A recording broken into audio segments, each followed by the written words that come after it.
2020 to 2030 is really the most critical decade we've experienced as a species, because it will be within this period that we either wake up, begin to make the changes that can start to turn this thing around, or it's too late.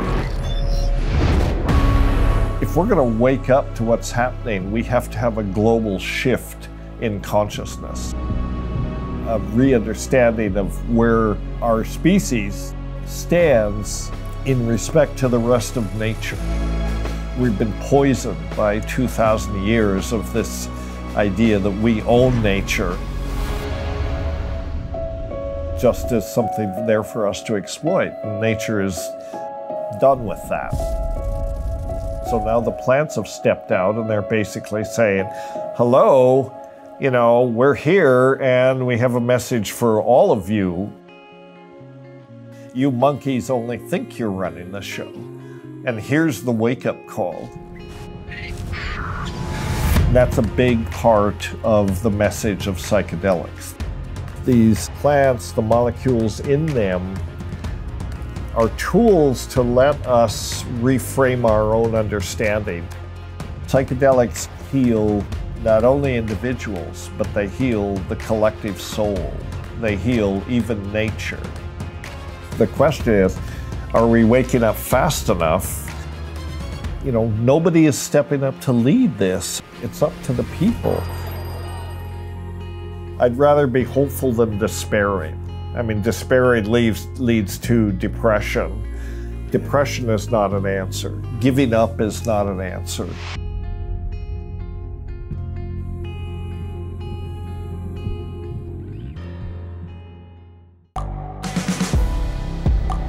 The world is changing.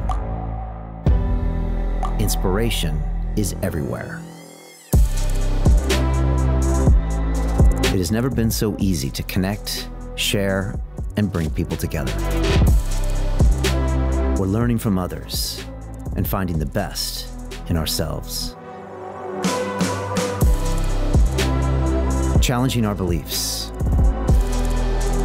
Sharing our vulnerability. Overcoming our fears. Transforming ourselves so we can transform the world. How far can we go? This is London Real. I am Brian Rose. My guest today is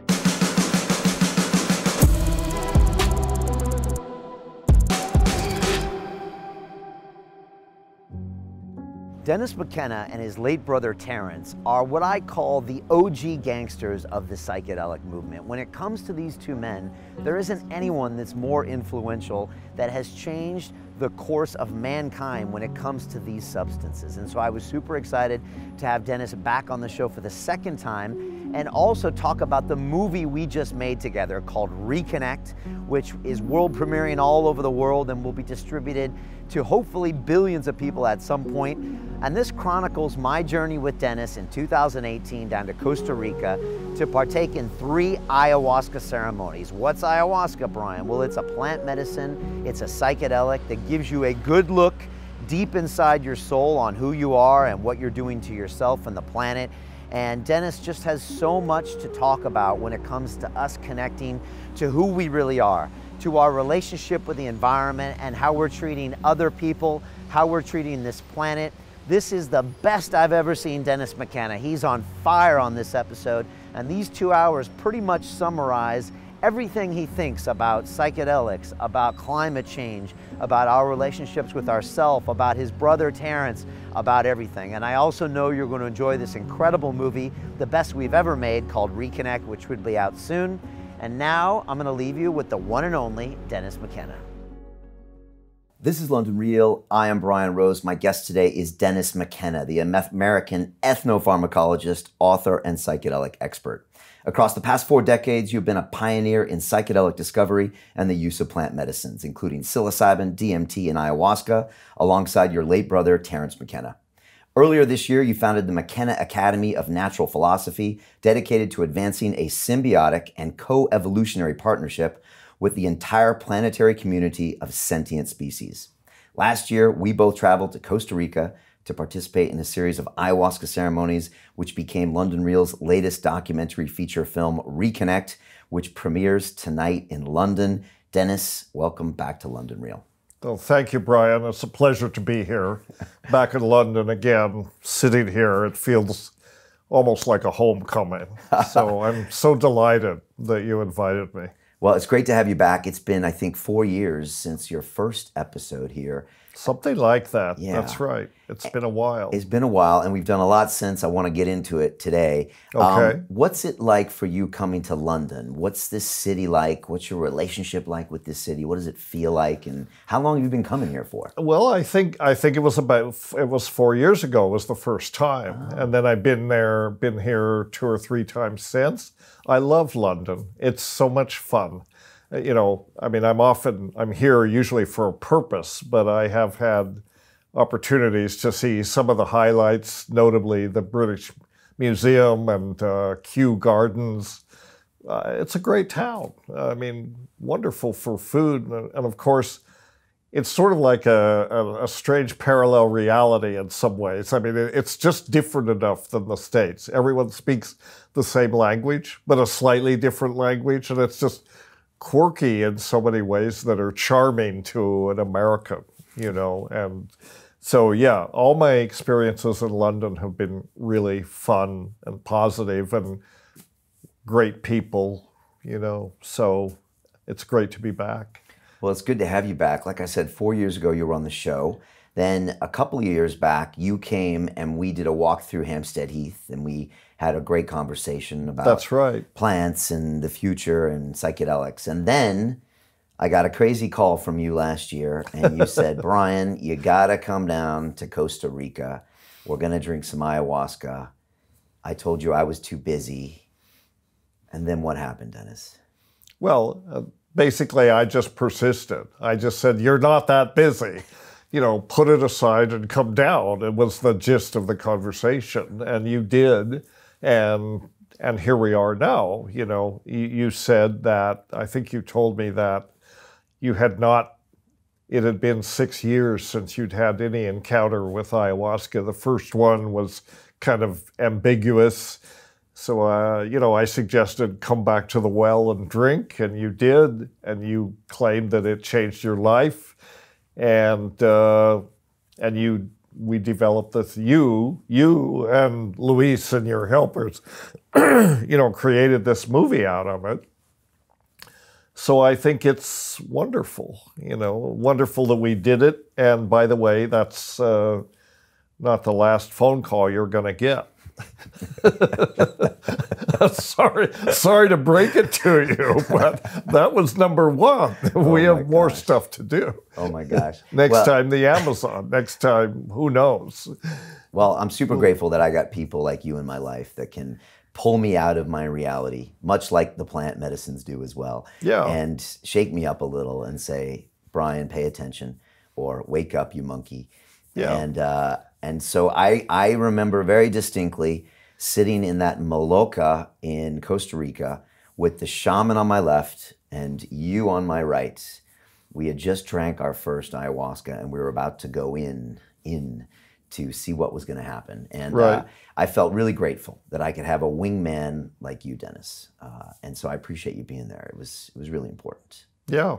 Well, I can relate to you because I'm the same way. I get caught up in my stuff, you know, and we're all creatures of habit. We create this world for ourselves that we can navigate in. But it's good to step out of that. I mean, that's the, you know, either by by travel or by use of psychedelics or all those things. That I guess the point is that it's always good to step out of your reference frame temporarily in a way that's, you know, impactful, but not necessarily life-threatening. I mean, you don't want to terrify yourself. Sometimes a little terror is useful.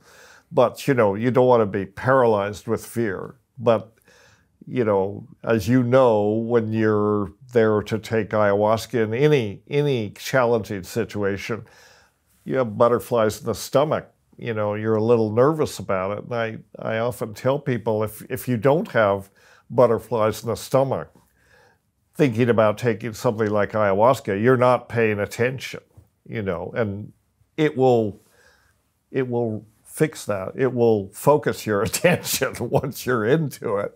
And then you realize, the fears were unfounded, but usually the fears are unfounded, but there is that threshold you have to cross, I'm fond of saying about psychedelics, you don't need to have faith to take a psychedelic, to learn from it. In fact, faith is an impediment. Faith is an impediment in many ways to learning. I mean, I'm speaking as a scientist here. I believe in evidence and things like that. Faith is not that. But what you need to tangle with psychedelics, at least the first few times, you need courage, and you need faith in your own ability, in yourself. That's what you need, is faith in yourself, and courage enough to, lift that glass to your lips or smoke the pipe or whatever it is, to just trust the universe enough to surrender to it. Yeah. And when you do that, you find the universe is actually pretty benign, and it's a beautiful place. And so that's partly what you learn, I think, from these encounters. And so for people that might be watching us or listening to us that don't even know what ayahuasca is, that don't know necessarily what a psychedelic is, or they have a version of it in their brains that maybe it's bad or it's dangerous, how would you start to explain why we would fly down to a country, go to the jungle, and drink this nasty orange liquid that kind of takes over our brain for 3 hours in a way that gives us trepidation? How do you start to explain people what's happening there? And well, how much time do we have? We could spend the rest of the podcast on all this. But I think basically people, it's inbuilt into human nature to seek novelty. I mean, to some human nature, some people never want to go near novelty. And I think their lives are a bit more impoverished because of that. Novelty is where learning happens. The interesting things happen on the edges, right? And so under that metaphor, psychedelics take you right to the edge and even over the edge temporarily. This is very useful for sort of reframing your reality. We construct our own reality that we live in. It's a comfort zone that our brains are programmed to create so that we can simply exist in the world productively. And a lot of it is based on memories, associations, habits, what we anticipate is going to happen, but it's based on known. Our experience of the moment is based on our experience of living in the past in a way. And of course, in a way, we're always living in the past. By a nanosecond or two, the reality we're experiencing is, there's a time lag between the sensory input and what the brain does to construct this into a comprehensible experience of being, in the presence. Psychedelics totally burn that down temporarily. They completely disrupt this, what I call the reality hallucination, the artificial movie that we create. Explain that reality hallucination, because most people think this is real. I'm sorry, no, it's a construction that your brain makes from the datum of experience, and it takes that and it associates that with internal processes to create a comprehensible version of the movie that you're living. The Brian Rose production. You're the director, the producer, and the star of your own movie. You're narrating your own movie to yourself and everyone else, and that's what you're living. That's your life, normal life. The psychedelics put a big monkey wrench in that temporarily, where you lose all that. You lose what Robin Carhart Harris, who's probably the leading neuroscientist in this field right now, calls the default mode network.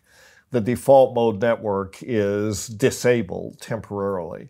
And that is kind of equivalent to what I call the reality hallucination, you know, this internal construct that enables us to take information in, associate it with memories, habits, and previous experience, and kind of extrude this into a comprehensible version of reality. So that, you know, you don't step in front of buses and stuff. You can, you know, do basic functions.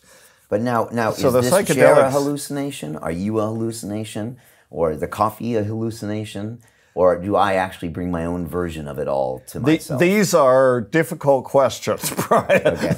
These are the ultimate questions. Yeah, I'm as real as you are, and I grant that you're real, but I grant that also this world that we experience doesn't look, if you believe physics, it doesn't look anything like this. I mean, you know, it's a pulsing field of energy and quantum processes and all this. Well, we can't navigate in a scene like this. We're a biological system. So we use that capability to construct something that we can, that works well enough.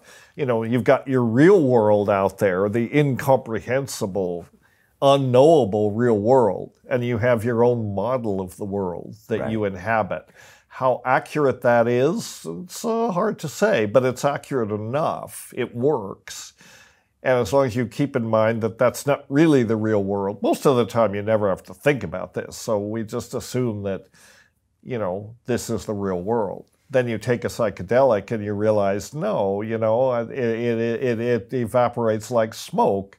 You're temporarily disabling these systems, which is useful. It's very useful to do that because the systems accumulate, just like a computer hard drive, the systems accumulate sludge or gludge or whatever you call it.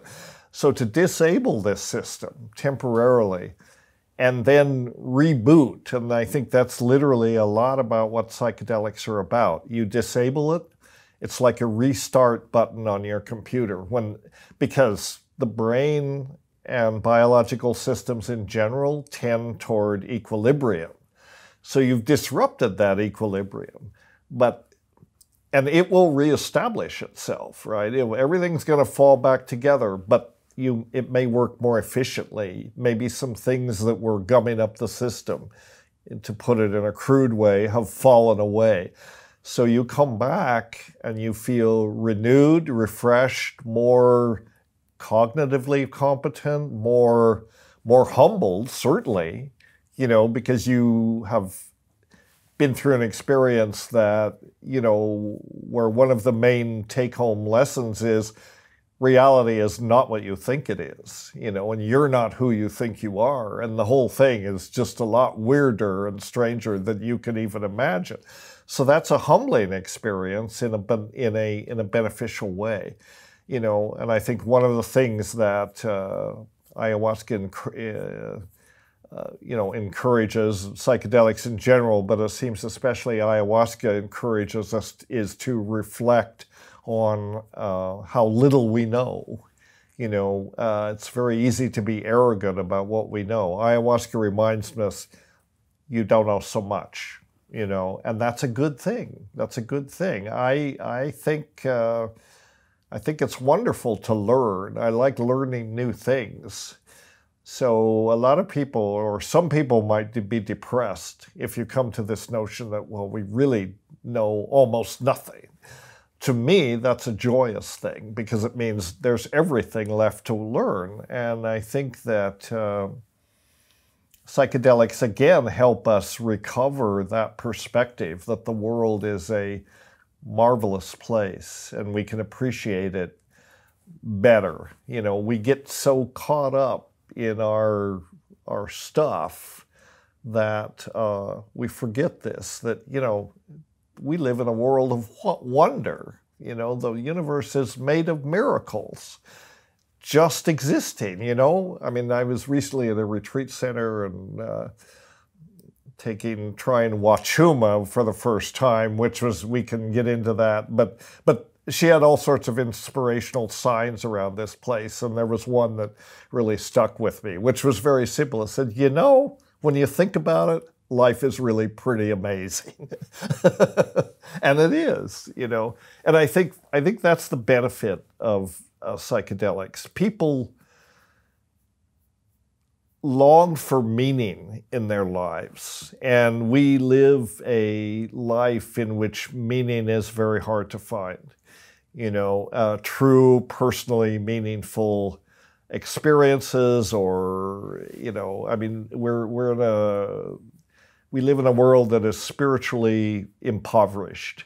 Yeah, and many people turn to religion for that, as they always have. But in this day and age, people turn to religion and for this fulfillment, and they find, no, this is as hollow as the rest of it. You know, religion has lost its numinosity in a way. It's just another institution designed to make you think a certain way, behave in a certain way. That's not what it should be about. Spiritual experience should be fulfilling. Religion is just, you know, it doesn't serve its function anymore.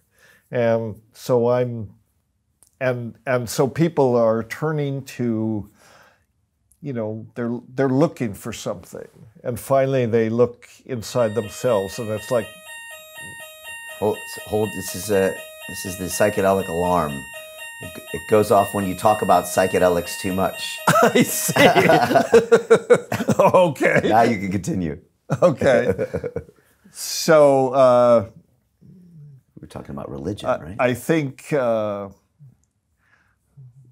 now you totally threw me off my train of thought, but I think basically, I think that people look into themselves. They're, you know, and that's a good thing. People are saying, well, institutions are not giving me what I want, you know, and so finally they say it must be found in my own heart, and I think that is the right perception. And then having said that, well, then how do I fulfill that desire? And the way you do it is you challenge yourself, and you know all about this much more than I do. I mean, your whole academy, the things you teach, the people you bring on, it's all about people who have challenged themselves in major ways. And I think that's good. I think that's part of what living is, you know. What do you say to people who come back and say, you don't need psychedelics, you can meditate, you can do hard endurance training, you can go talk to a therapist? I'm sure you've heard these people that are very anti, quote unquote, drug, and we'll talk about that word in just a second. Right. What do you say to that? I don't dismiss those other methods. I think that those are all valuable. You know, extreme sports, anything that challenges people, and I guess even meditation would fit into that. I think that people have a mistaken notion that, you know, it's either meditation or psychedelics. It's not. They complement each other. You can take psychedelics and your appreciation of them is enhanced by meditation. And meditation and taking psychedelics is not in any way incompatible with meditation. And there have been actually studies, fairly recent studies that have come out that show that experienced meditators, you know, controlled studies show that experienced meditators who take psilocybin feel that they benefit from, you know, this encounter, and the meditation helps them maintain this afterglow, if you will, or this learning more than they would normally. I mean, one of the parameters that they measure for the beneficial outcomes of psychedelics is a feeling of positivity after the experience, whatever that means. Positivity, optimism, you know, kind of the opposite of depression in a way. And one of the reasons things like psilocybin are being accepted now into clinical use is there's data to show that this positivity is long-lived. It's not you take it, you feel great the next day, and then you're right back into the old habits and the old depression. It tends to reinforce itself. It tends to be prolonged. So there's a prolonged effect, and meditation enhances that, and it helps you to maintain that. So it's not either or, it's not, and people say, well, you're taking drugs, that can't be good. How can you have a genuine spiritual experience taking a drug? As though the fact that you've taken a drug somehow makes it not genuine. I totally disagree with that, because whatever you experience is a reflection of your neurochemical brain state. If you have a mystical experience on the natch, whatever that means, your brain is still responding. You can put yourself into an fMRI machine if you'll allow it while you're having that experience. You can see what parts of the brain are activated and so on. You could do the same thing with a person on psilocybin who's having a mystical experience, whatever that might be. You'll see the same parts of the brain are activated. They're very similar. These are not incompatible at all. Okay. I mean, this goes back to, what I often say, we are made of drugs in a certain way. We're engines that run on neurotransmitters and hormones and this sort of thing. So we're on drugs all the time. We are drugs. We are drugs. And that's okay. That's the state of biological being. It just is a fact. And yet that word has so many weird connotations. And you grew up in the 60s and the 70s. And like last year, I did this movie, Iron Mind, about my endurance race. And the guy that coached me is John Joseph. And he's been sober for 10 years. Mm-hmm. And when I'm like, I'm going to drink ayahuasca, he said, no, I can't do that. That's a drug. And that could get me off the wagon and all these hang-ups. And I said, no, for me, I think it's a medicine that's going to help me improve my life. But a lot of people see it as a drug.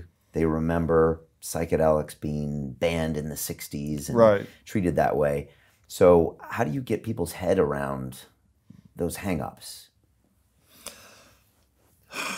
Well, it's difficult. I think that, for one thing, we have to be careful about nomenclature, how we talk about these things. Back in the 60s, there was this huge, scary category. Drugs.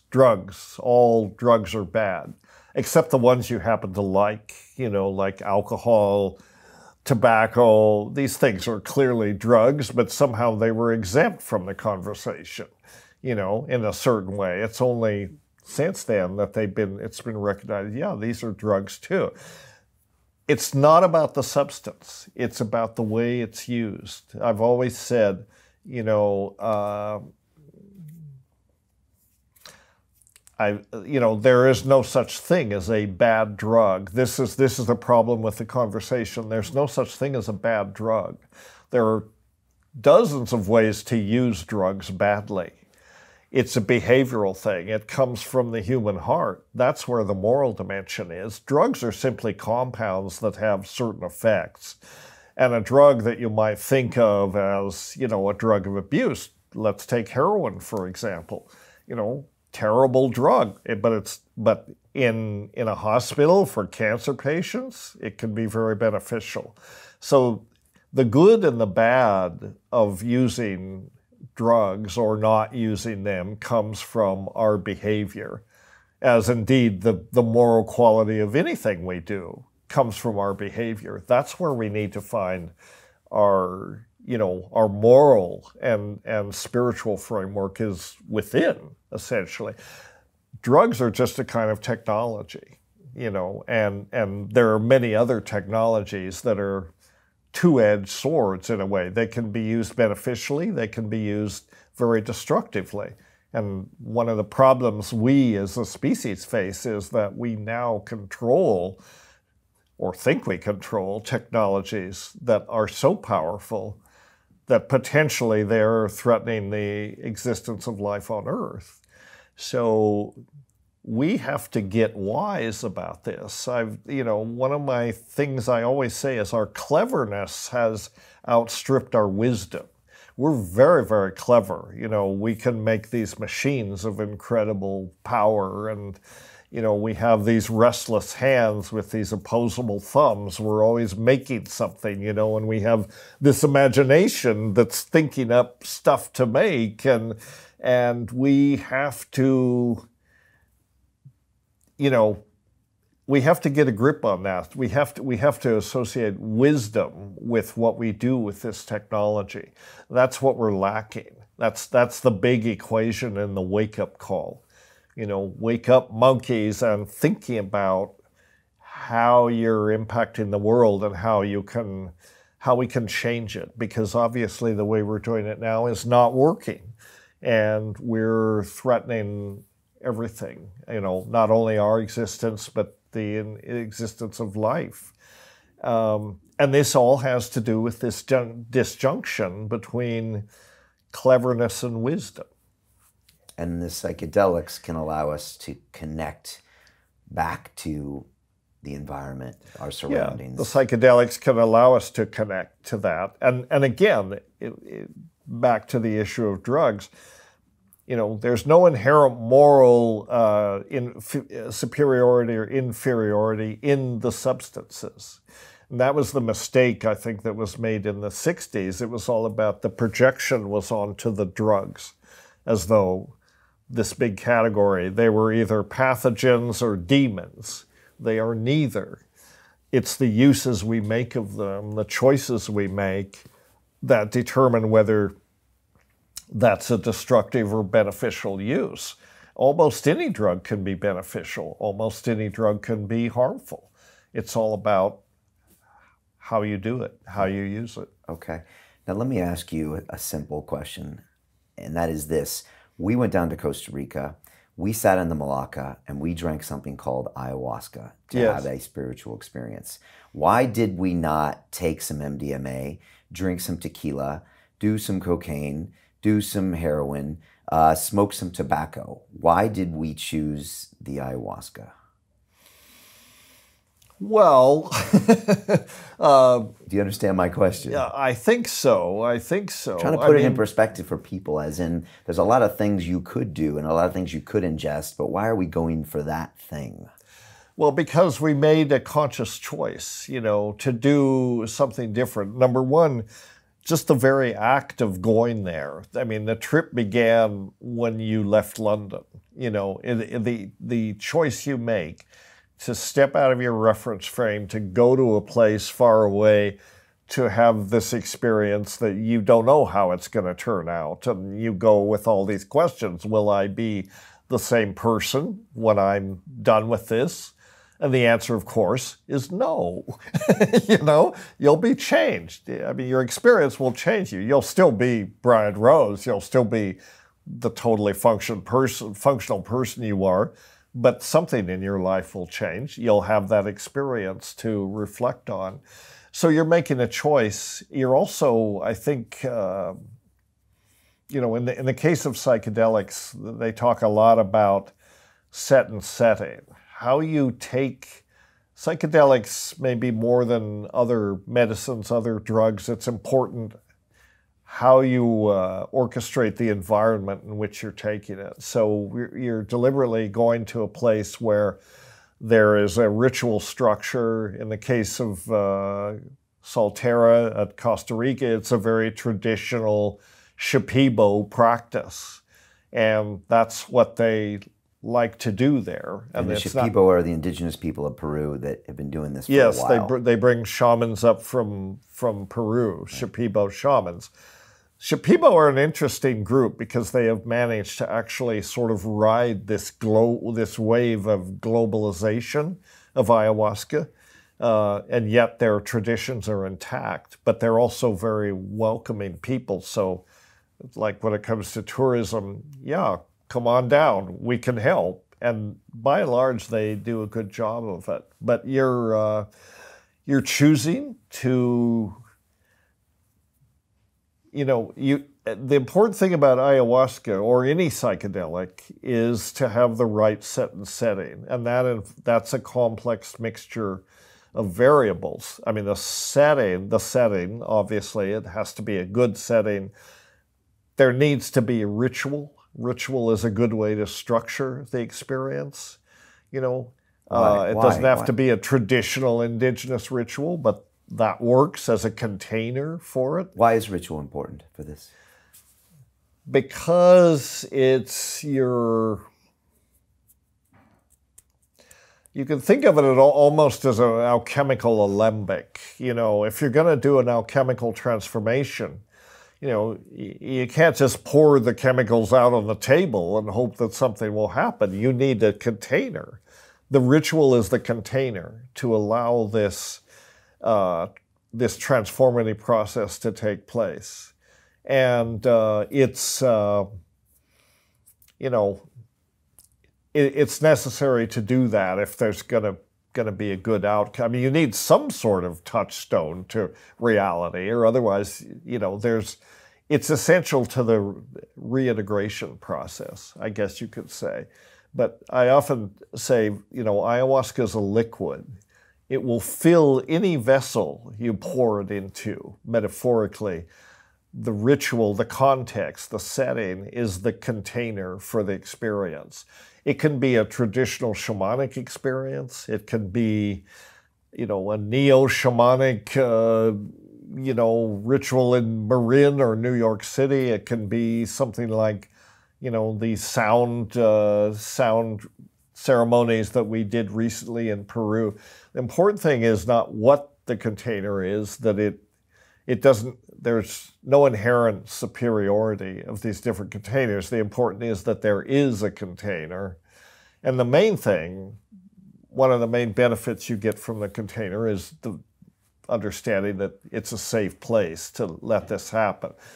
Because the experience of the ayahuasca, you have to trust it, and you have to trust yourself enough to let go, to just surrender. And if you can be ensured that you're being looked after, that the people there care about you, that your safety is not in question, then you can let your guard down, which is what it's all about. Nobody here is going to, plotting to kill me or anything like that. So you can let your guard down and let that, precious, unique encounter between you and the medicine. That's where the important stuff goes on. So the container, as long as it allows that to happen, is something that you need. And then it supports you through the process. Okay. So you can do it in many different settings, right? But you want to thoughtfully approach what you want out of the experience. Another aspect of that is intention. People say often you should have an intention about why are you taking it? What's the reason? I think that's good. And sometimes there are specific things that you want to put into your intention. But it's also okay to say, well, I just want to be open. I want to learn what I can more and more. That's what my intention is. I mean, I just say I want to learn whatever the medicine has to teach me, or whatever, more accurately, whatever I can learn from the medicine. I think that's another kind of important issue, is the way you frame this. There is, again, as we talked about, all these projections back in the 60s on drugs, as though the drugs were somehow autonomous. Well, you get the same thing in ayahuasca, in the ritual use of psychedelics, where there is a tendency to attribute to the medicine properties or qualities that really are your qualities. People talk about ayahuasca as she, or they tend to personify these drugs and project on them an intelligence and power. Like Mother Ayahuasca, you hear a lot. Yeah, Mother Ayahuasca, that sort of thing. These are traditional concepts. And if you're a traditional person, that maybe that works for you, but we're not traditional people, and we need to think in a different way about this. You know, I mean, just to be clear, I mean, I'm a believer in plant intelligence and all that. I mean, I have no argument with that, and we could talk about that later, but they're not intelligent in the way we are. But what they do is these plants, the molecules in them, are tools to let us reframe our own understanding, to open a door to an understanding that we may not have had before. You know, a clearer understanding, but it's coming from us. The tools, the medicines are learning tools. You know, they let you discover what you always knew. In a certain way, they let you discover what you always knew, but you didn't know you know it. So, you know, I mean, I guess that doesn't make a lot of sense, but... So there's no entity per se. It doesn't have to be an entity or an alien. You're just learning about yourself. That's you're the way learning you about see it. yourself. I Yeah. think you're learning about yourself. Yeah. The entity that you might encounter, and people certainly do encounter entities, you know, is an aspect of the self, basically. Now, having said that, I'm also willing to entertain the possibility that there really are entities, but it's very hard to be sure. I mean, you know, again, we shouldn't be arrogant about what we think we know, but my general understanding is that these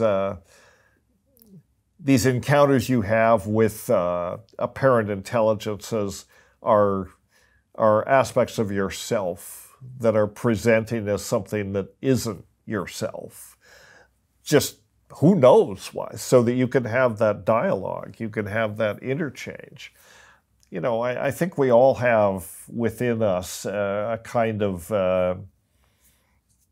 an inner sage, if you will, you know, which in most day-to-day life we're not in touch with, but it's there. This helps you reconnect with that. You know, a wisdom that you didn't know you had. And the ayahuasca then is a psychedelic. And that's why I was asking the question. We didn't drink tequila. We didn't do MDMA. We didn't do heroin. We did ayahuasca, which is a psychedelic. Right. Now, what is a psychedelic then, as opposed to those other drugs, which are maybe barbiturates or opiates or... Well, psychedelic means mind manifesting. That's what the word means. And it's deliberately vague in a certain way. There are many terms for psychedelics. And, you know, they used to be called hallucinogens. That was the accepted term, meaning they caused hallucinations.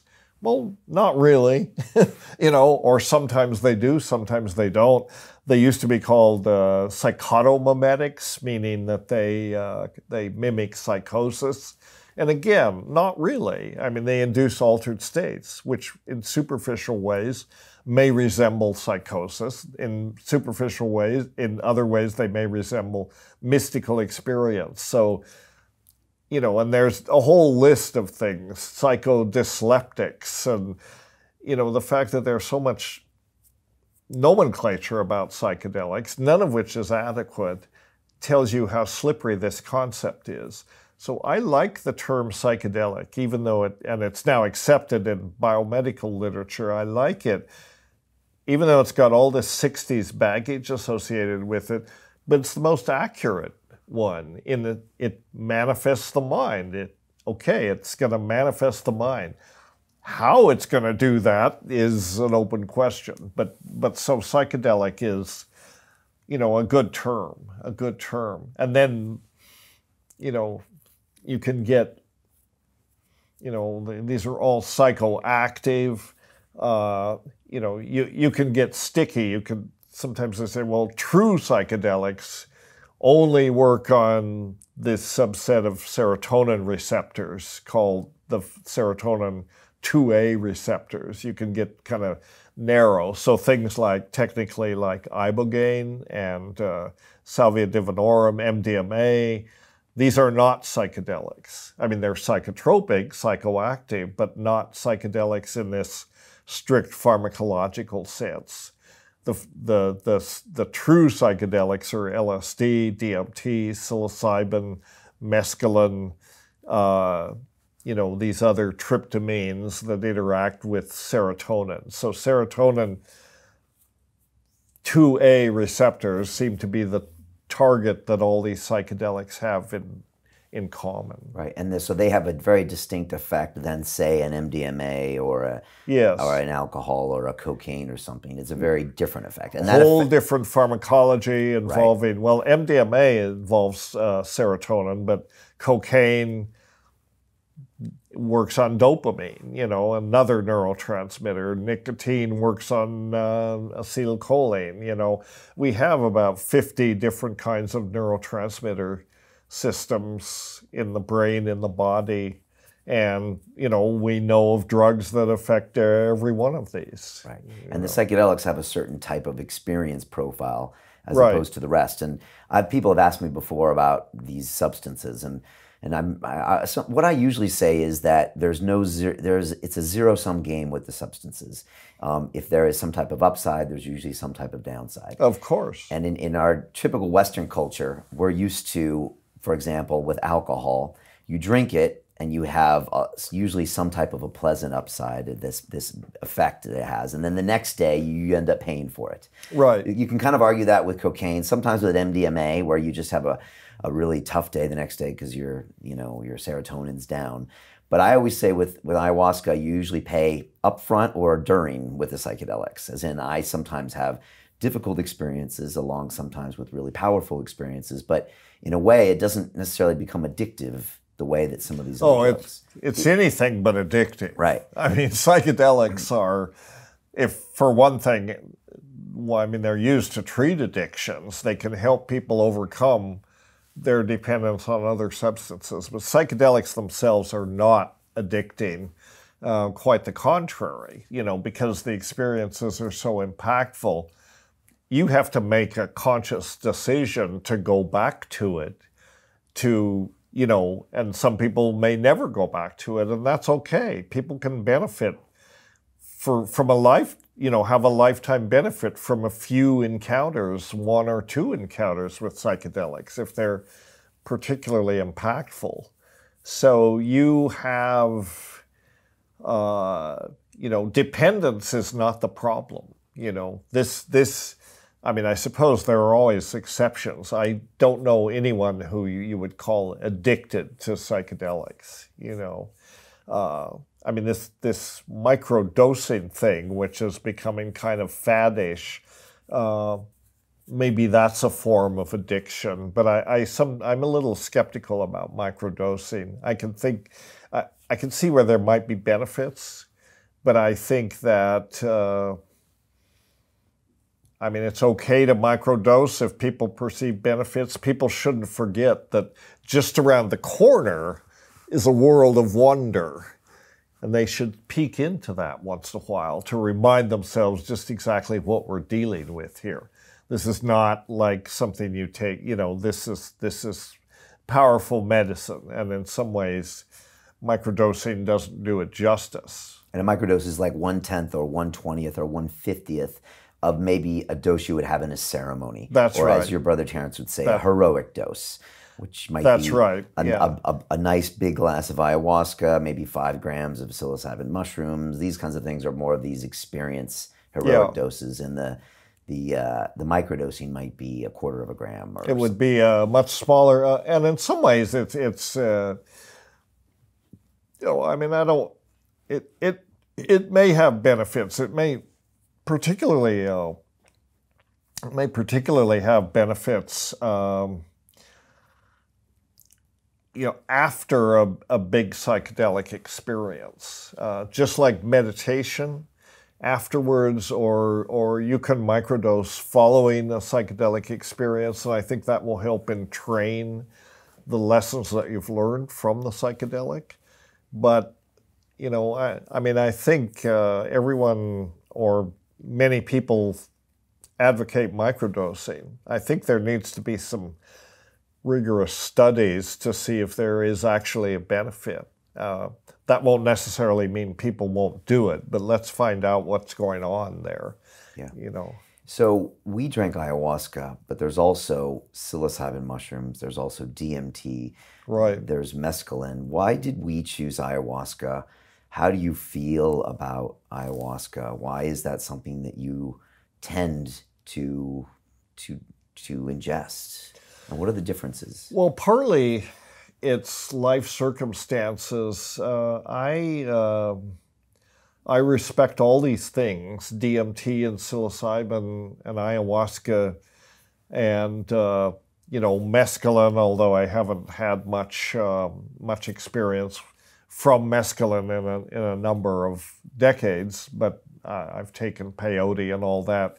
Recently took San Pedro under ideal circumstances and found that quite interesting and quite unexpected from what I, had been led to think. I've been working with ayahuasca lately because I've been involved in organizing retreats, and ayahuasca has kind of emerged, if you think of these things as allies or teachers. Ayahuasca has been my major teacher for a long, long time. And I'm very grateful to what for what I've learned. Lately, I've actually had some thoughts that maybe I need to step back from ayahuasca for a while, which I know if I say that in public, this will be heresy. Terence McKenna stepping away from ayahuasca. It's not that. I've just been taking it a lot, and I am not getting the revelations and the insights I used to have. And I'm just getting this message that maybe I should cut back and maybe reacquaint with mushrooms a little more, because I found my last few mushroom experiences very valuable.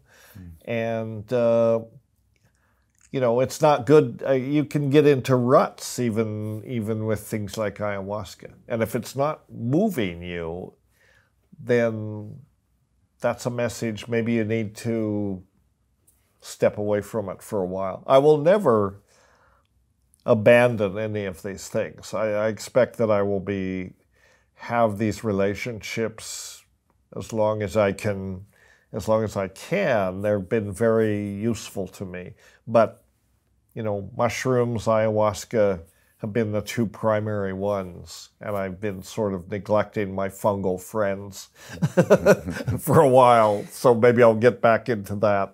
And where does DMT play into all of this? How do you feel about it? How do you explain it to people? And what's your relationship? To continue watching the rest of the episode for free, visit our website londonreal.tv or click the link in the description below.